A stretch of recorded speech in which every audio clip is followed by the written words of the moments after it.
안녕하세요. 낙타라마입니다. 어, 오래간만이죠. 이번 강의 영상은 상담 영상이면서 2018학년도 오버슈팅 지문, 경제학 지문 네 번째 문단, 사례 문단이 있는데 그거를 좀 보강하는 영상입니다. 제가 이제 수능 끝나고 이제 새로 종강을 하고 기존의 수업들을 종강을 좀 하고 새로운 수업들을 이제 세팅을 하잖아요. 그렇죠? 하면서 상담을 많이 하는데 듣는 이야기들이 좀 있어가지고 그거를 좀 설명을 해드리면서 특히 이제 비문학 지문을 읽을 때 어떤 마인드셋을 가져야 되느냐, 어떤 태도나 어떤 관점을 가져야 되느냐에 대해서 좀 말씀을 드리고 그리고 나서 이제 오버슈팅 본문의 네 번째 문단을 좀 더 디테일하게 설명을 해드리려고 합니다, 오늘. 그래서 보시면 그 비문학 지문을 읽으실 때 대부분 이해를 어떻게 해야 되느냐라는 이야기를 많이 하십니다. 그래서 문장을 하나하나 단어와 문장을 하나하나 다 읽으면서 이해를 하면서 읽어야 되는 거냐, 아니면은 그냥 대충 논리적인 관계만 알면 되는 거냐, 이러는데 이런 거죠. 하나하나의 깨달음이 필요한 거 아니냐, 그게 그렇게 읽어야 제대로 읽는 거 아니냐라고 하는데 저는 개인적으로 둘 다 맞다고 봐요. 둘 다 맞는데 굳이 이야기를 좀 더 하자면 총체적 관점에서의 깨달음이 더 중요하지 않나라고 생각을 합니다. 그러니까 문장을 하나하나 이해하면서 읽는 것도 중요하고 문장을 구성하고 있는 키워드와 키워드의 관계를 이해하는 것, 관계를 그냥 논리적인 구조, 논리적인 관계를 이해하는 게 이해하면서 그냥 넘어가도 된다. 둘 다 맞는 말이에요. 둘 다 맞는 말인데 사실 저 개인적으로는 두 번째, 그러니까 후자, 키워드와 키워드의 관계를 보는 게 저는 더 중요하다고 봅니다. 문장 하나하나를 깨닫는 것보다는 문장을 구성하고 있는 키워드와 키워드의 관계를 깨닫는 게 더 중요하다고 봐요. 이게 어떤 말이냐면 대부분의 친구들이 문장을 이해한다라고 했을 때 그 문장을 구성하고 있는 단어 하나하나의 단어에 집착하는 경향이 있어요. 그거는 솔직히 의미가 없는 글 읽기입니다. 왜냐면 그 문장이 존재하는 이유는 그 단어를 설명하기 위해서 존재하는 게 아니거든요. 되게 초보적이고 초등적인 수준의 글 읽기예요. 그렇게 접근하시면 안 됩니다. 문장 안에 있는 키워드와 키워드가 어떤 관계를 갖고 있는지를 보는 거. 좀 더 넓은 시야에서 총체적 관점에서 읽는 게 훨씬 더 중요해요. 제가 이걸 어떻게 설명하면 좋을까 하다가 이런 거죠. 이게 어른과 아이가 있습니다. 그렇죠? 어른과 아이가 있는데 탁자 위에 뜨거운 물이 있다고 한번 상상을 해보세요. 그냥 어른의 관점에서, 어른의 키에서 보면은요, 위에 뜨거운 게 있으니까 조심해야지, 이게 바로 보입니다. 근데 아이의 입장에서는 어때요, 이게? 안 보일 수 있어요. 안 보일 수 있어요. 그러니까 이게 자기 눈에는 안 보이니까 이게 조심해야 된다라고 이야기를 해도 자기 눈에는 안 보이니까 이게 자기 멋대로 할 수 있는 거죠. 근데 그렇게 하면 되겠어요? 안 되겠어요? 안 되는 거예요. 그러니까 제가 여러분들에게 상담을 하면서도 글을 하나하나 읽는 것 되게 자세하게 읽는 것 중요해. 하지만 그것보다도 그 문장 안에 있는 키워드나 그런 개념에 막 그것보다 더 중요한 거는 키워드와 키워드의 논리적인 관계를 보는 게 더 중요해 라고 말씀드리는 이유가 약간 이런 느낌이에요. 그러니까 학생들 입장에서는 단어가 되게 중요하게 느껴지거든요. 하나하나의 개념이 되게 중요하다고 느껴질 수 있어요. 사실 이건 문학에서도 마찬가지입니다.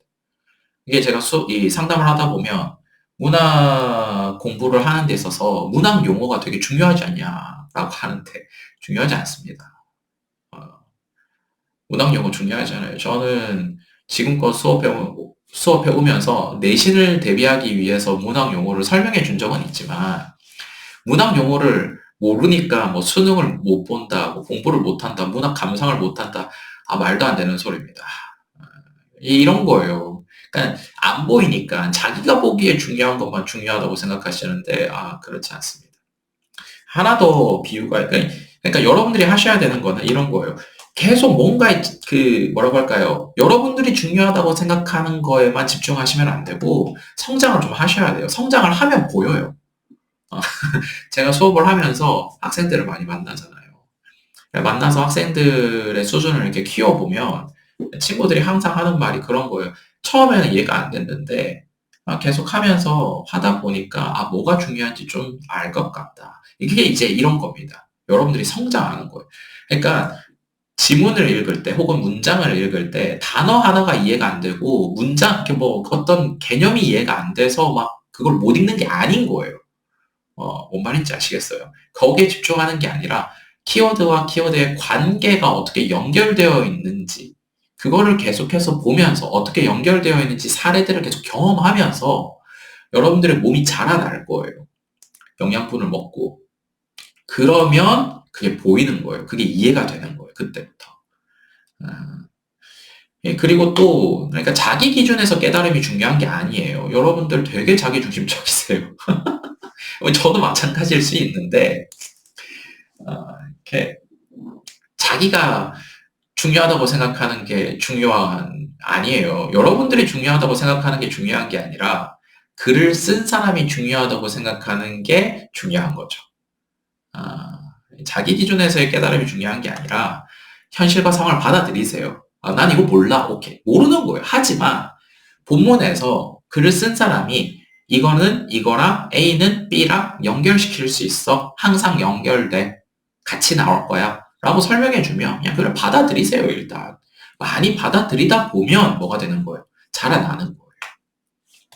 제가 이제 이거를 설명을 할 때 항상 퍼즐 게임이다라고 하죠.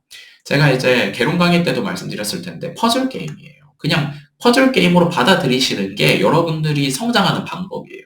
A라는 키워드, B라는 키워드, C라는 키워드. 이게 왜 이 부분은 예를 들면 이런 거죠. 왜 이 부분은 볼록하고 왜 이 부분은 이렇게 오목하게 들어갔어요? 이런 질문을 하는 게 중요한 게 아니에요. 그런 질문은 솔직히 성장에 별로 도움이 되지 않습니다. 그냥 요렇게 생겼구나. 요렇게 생긴 거는 요렇게 생긴 거랑 뭐 할 수 있구나. 결합할 수 있구나. 이것만 보면 되는 거예요. 이걸 계속 받아들이다 보면 이런 것도 배우겠지. 이렇게 생긴 것도 있고 이렇게 생긴 것들이 서로 이렇게 결합되는구나. 이걸 계속 하는 거예요. 경험해 보는 거예요. 여기에 중력, 부력, 항력 넣을 수도 있고요. 그렇죠? 통화량, 금리, 시간 이렇게 연결시킬 수도 있는 거예요. 그러니까 이게 키워드가 어떤 그 키워드 자체의 개념을 이해하는 게 중요한 게 아닌 거예요. 키워드와 다른 키워드가 어떻게 연결돼서 관계를 맺어가느냐 이거를 확인하는 게 훨씬 더 중요해요. 이게 처음에 스타트를 끊는데 항상 중요한 거예요. 이해되셨어요? 그래서 제가 학생들한테 제 수업 듣는 친구들한테 항상 하는 비유가 이거예요. 자동차를 운전하는 걸 한번 생각을 해봐라.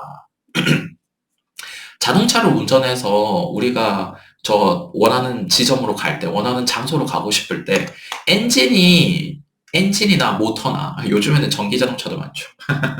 그러니까 내연기관의 엔진이나 모터가 어떤 방식으로 이렇게 작동해가지고 막 동력을 만들고 그 동력을 막 어떻게 연결시켜가지고 자동차 바퀴에 전달하고 핸들은 어떻게 움직이는 것이며 이런 원리를 다 알 필요가 있어요, 없어요? 없어요. 없다고. 본네트 열어가지고 그걸 다 끄집어낼 필요가 없다고요. 여러분들이 하셔야 되는 건 뭐예요? 그냥 핸들을 오른쪽으로 돌리면 오른쪽으로 가고 왼쪽으로 돌리면 왼쪽으로 가고 그리고 기어가 있잖아요. 기어에서 D에 넣으면 앞으로 가고 드라이브에 넣으면 앞으로 가고 그쵸? R에 넣으면 뒤로 가고 P에 넣으면 멈추는구나. 주차할 수 있는 거구나. 이런 조작법만 익히면 되는 거예요. 무슨 말씀인지 이해되세요? 우리가 진짜로 해야 되는 거는 자동차를 운전해서 우리가 원하는 목적지로 가는 거예요. 근데 대부분 그러니까 우리는 자동차에 대해서 깊이 이해할 필요가 있다 없다? 없어요. 조작법만 익히면 되는 거예요. 우리가 비문학을 공부하는 이유는, 비문학을 시험 문제로 출제하는 이유는 여기에 있어요. 논리적인 어떤 세팅의 글과 정보가 있어. 글로 된 정보가 있다고. 이거를 여러분들이 원하는 곳에 쓸 수 있도록, 그쵸? 활용하는 방법을 알려주는 거지, 그 지문 안에 있는 내용을 깊이 파고들어서 뭔가 연구를 할 필요는 없는 거예요. 자동차 본네트 열어가지고 엔진이 어떻게 구성되어 있는지 막 고민하고 연구하고 이해할 필요가 없는 거예요. 근데 대부분의 친구들은 뭘 하고 있다? 자동차를 만들어내려고 하고 있어요. 글을 읽는 걸 보고 있으면. 마치 그게 정말 제대로 된 공부인 양, 제대로 된 태도인 양 생각하는데 오히려 맞지 않습니다. 그렇게 하시면 안 돼요. 글을 읽을 때 문장을 하나하나 의미하면서 읽는 거 좋아요. 하지만 그것의 본질적 목적은 뭐냐? 그냥 운전해서 가는 거예요. 그 문장을 구성하고 있는 키워드, 환율이나 뭐 오버슈팅이나 물가 경직성이나 이런 용어가 나왔을 때 그것이 정말 무엇인지를 깨닫는 게 중요한 게 아니라고. 환율과 물가 경직성이 어떤 관계성을 가지고 있는지를 보는 게 더 중요한 거라는 거예요. 이해됐어요? 그래서 키워드를 잡으실 때, 자, 이제 본문 조금 더 들어가 보겠습니다. 이런 걸 이해하기 위해서 여러분들이 비문학 읽으면서 하셔야 되는 거는, 키워드를 잡을 때 고정값이 있다고 생각하시면 안 돼요. 항상 관계값이 있다고 생각하셔야 돼요. 그리고 관계값이 있다는 것은 변화량을 본다는 겁니다. 개념을 잘 잡으세요. 글을 읽을 때 뭔가 고정된 무언가, 고정된 개념, 고정된 값, 이거를 수치를 뽑아내야지 이렇게 읽으시면 안 돼요. 이런 마인드셋을 가지고 계시면 안 된다고. 키워드와 키워드가 어떤 관계값을 가지고 있는가, 그 속에서 서로는 어떤 변화를 하는가, 이걸 보셔야 된다고요. 그렇기 때문에 2개에서 3개의 키워드 정도를 세팅을 하는 겁니다. 이거는 뭐냐면 축을 설정하는 거예요. 어떤 변화가 일어났을 때 그래프를 그릴 수 있도록 축 설정하기 위해서 2개에서 3개의 키워드를 잡는 겁니다. 그래서 일반적인 난이도는 2개 정도의 키워드가 축으로 세팅이 될 거고요. 난이도가 높아지면 3개의 축으로 세팅이 되겠죠. 이게 뭐예요? 이게 3차원 그래프가 되는 거예요, 나중에. 쉬우면 하나밖에 없겠죠. 아무튼, 그리고 조급하게 너무 결론 내리지 마세요.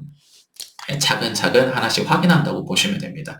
솔직히 수학이랑 똑같습니다. 그러니까 fx라는 함수는 정해져 있어요. 거기에 x라는 변수를 넣으면 뭐가 나오는 거예요? y라는 값이 나오는 거예요. 아웃풋이 나오는 거예요.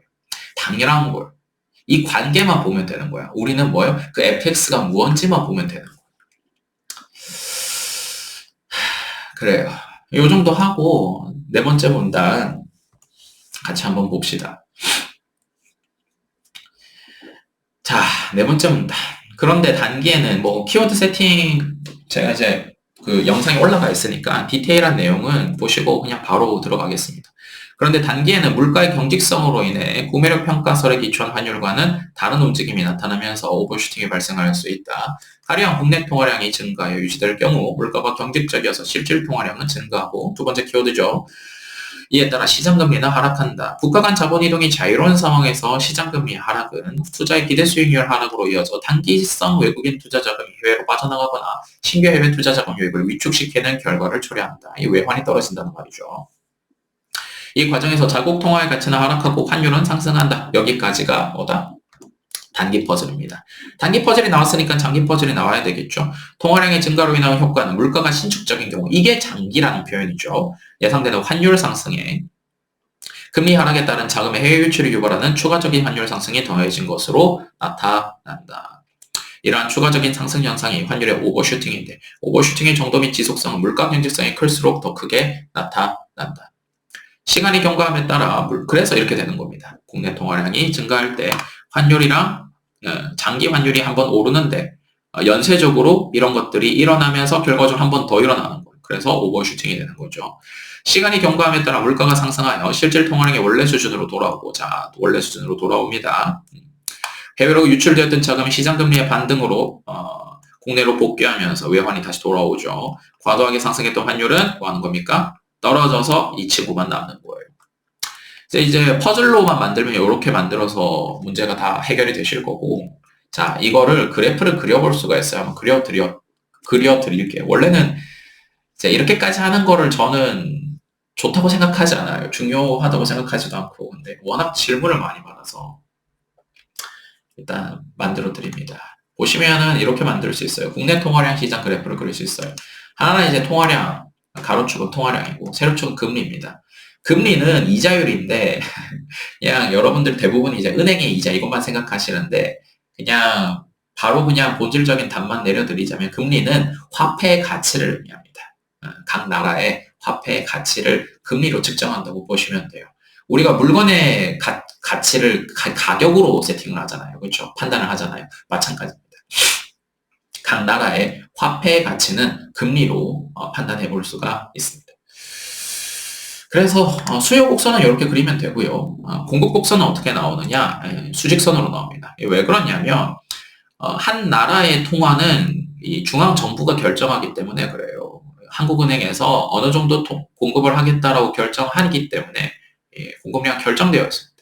거기에 수요에 따라서 금리가 결정되는 거예요. 이게 이제 초기 금리 값이라고 볼 수 있습니다. 이렇게 세팅을 하고 나서 자 하나 더 세팅을 할 수가 있습니다. 하나 외환 시장 세팅을 해볼 수 있어요. 마찬가지로 통화량 하고 환율입니다. 세로축은 환율입니다. 그렇죠? 교환 가치니까 환율이 되는 거죠. 똑같이 수요 곡선 그릴 수 있고, 자, 우리 수요 곡선은 이렇게 나오긴 하지만 통화량은 어때요? 정해져 있잖아요. 그렇죠? 그러니까 여기에 맞춰가지고 공급이 있다고 가정을 해봅시다. 일단 균형점인 거죠. 초기 균형입니다. 자, 요 상태에서 요거를 한번 보는 거예요. 잘 봐요. 국내 통화량이 증가한다. 국내 통화량이 증가합니다. 그렇게 되면 어떻게 돼요? 국내 통화량이 증가하잖아요. 그렇죠? 돈이 많아지니까, 당장에 확 많아지니까 어떻게 되는 겁니까? 수요가 늘어나는 겁니다. 할 수 있는 게 많아지는 거죠. 할 수 있는 게 많아지니까 이렇게 움직이는 거예요. 움직이는 걸 잘 보시면 어때요? 균형점이 올라가죠. 요게 뭐예요? 장기 환율이 상승한다는 겁니다. 보이세요?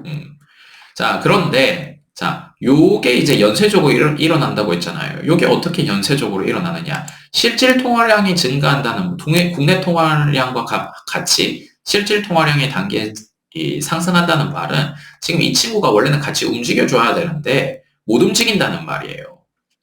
그러니까 자연스럽게 시장금리가 떨어지죠. 단기에.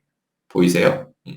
이게 안 움직이니까 이거 같이 움직여줘야 되는데 이 친구가 움직여줄 때 이 친구도 같이 움직여줘야 되는데 못 움직이니까 고정돼 버린 거예요. 그래서 금리가 떨어집니다. 금리가 떨어진다는 말은 그 나라의 화폐 가치가 어떻게 된다는 거예요? 떨어진다는 말이죠.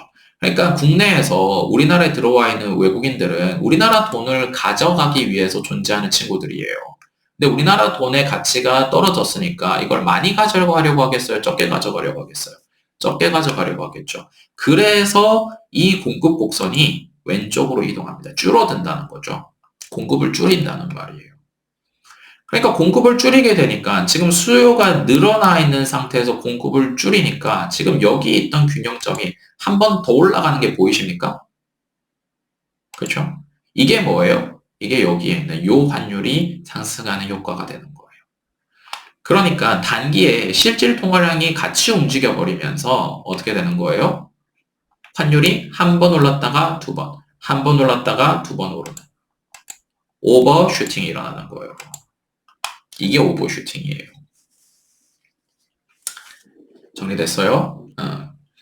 근데 시간이 지나면 어떻게 되겠습니까? 실질 통화량이 원래 수준으로 다시 돌아옵니다.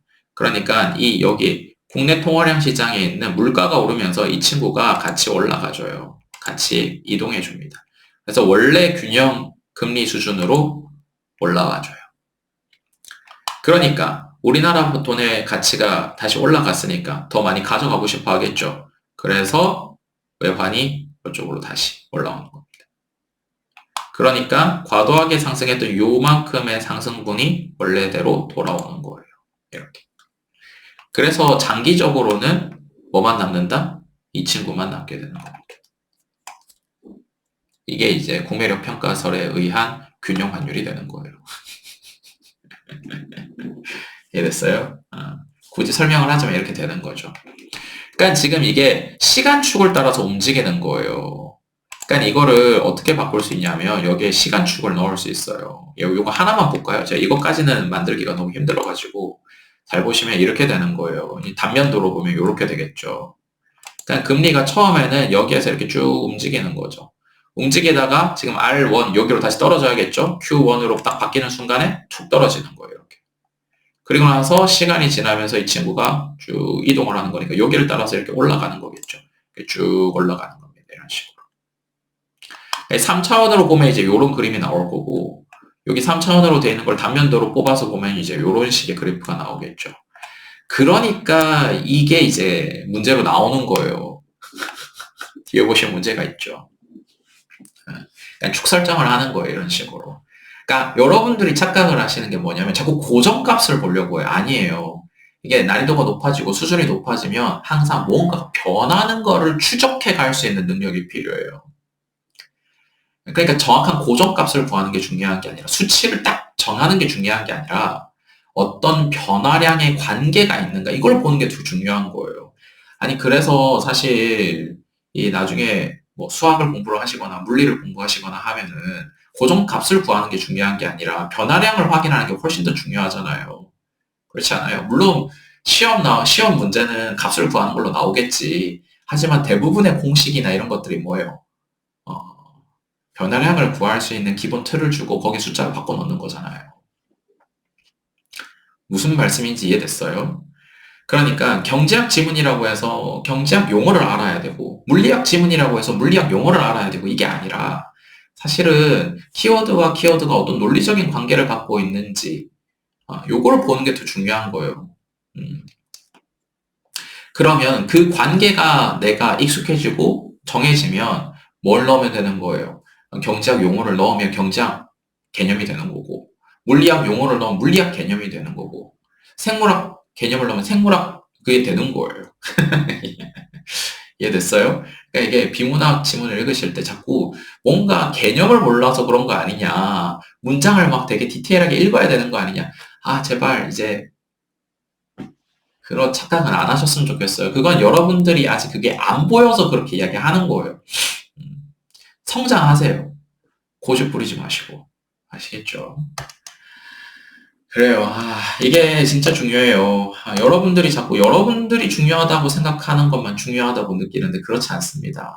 성장하셔야 돼요. 성장하시면 제가 왜 이게 중요하다고 말씀드린지 알 거예요. 이게 잘 안 받아들여지시면 자동차 말씀드린 거 있죠? 이거라도 좀 잘 기억을 해주셨으면 좋겠어요.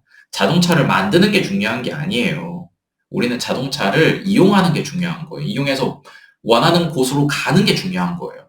여러분들 스마트폰도 어떤 원리로 만들어지는지 모르잖아요. 모르지만 스마트폰 활용해가지고 온갖 거 다 하지 않으십니까?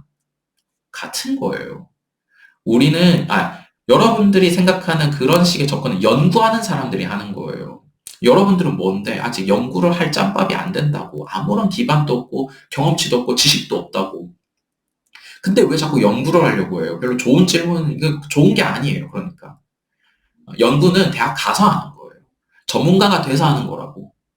전문가가 아닌 여러분들은 뭐가 더 중요한 거예요? 조작법을 먼저 익히라고. 조작법을 많이 익히다 보면 무엇을 연구해야 되는지도 보여요. 아시겠죠? 물론 정말 천재적인 학생들이 있는 거는 알아요. 어, 그런 친구들이 연구하고 파고들어서 새로운 걸 어린 나이에 깨닫는 친구들이 없는 건 아니에요. 있어요. 하지만 극소수잖아요. 그렇지 않아요? 여러분들 자신을 너무 과대평가하지 마세요. 현실을 인정하고 여러분들이 할 수 있는 것만 해보는 거예요. 차근차근 하다 보면 결국엔 도달해요. 어려운 게 아니기 때문에. 운전 보세요. 개나 소나 다 하잖아요. 그렇지 않아요? 어, 머리가 좋다고 운전 더 잘하고 그런 거 아니잖아요. 머리가 안 좋아도 운전은 다 하고 다니지 않습니까? 대부분의 사람들이. 그렇죠? 어, 어려운 게 아니에요. 비문학 읽으실 때 너무 어렵게만 생각하시고 내가 뭐 개념이 부족하고 용어가 단어를 잘 모르고 이게 여러분들의 회피처가 돼요. 도망갈 구석을 만든다고 그렇게 하시면 안 돼요. 아시겠죠? 몰라도 A가 뭔지 모르고 B가 뭔지 모를 수 있어요. 하지만 문장 안에 있는 A와 B가 어떤 관계를 가지고 있는지는 볼 수 있다고요. 그걸 보고 하나씩 쌓아가는 거예요. 아시겠죠?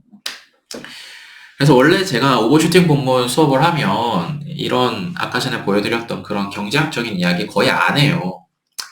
안 하고도 할 수 있도록 말씀을 드리는데 이제 워낙 질문을 하시는 분들이 많기도 하고 또 호기심 있는 친구들이 또 알고 싶어 하는 애들이 있어서 이렇게 영상을 제작해서 만들어 보게 됐고, 또 한편으로는 이렇게 하면 좋지만 근데 수능을 앞두고 있는 친구들에게는 굳이 그런 거 몰라도 된다는 거죠.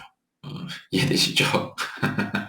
그러니까 키워드와 키워드가 어떤 관계를 맺고 있는지를 많이 접해보세요. 그러면서 수준이 높아지고 여러분들이 진짜로 성장하게 되면 보여요. 복잡한 게 아니에요. 아시겠죠? 그래요. 오늘 영상은 여기까지 하도록 하고요. 혹시 다른 궁금하신 점 있으시면 여기 개인적으로 연락 주셔도 좋고, 댓글 달아주시면 또 제가 확인해보고 답변을 드리도록 하겠습니다. 네, 여기까지 하도록 하겠습니다. 감사합니다.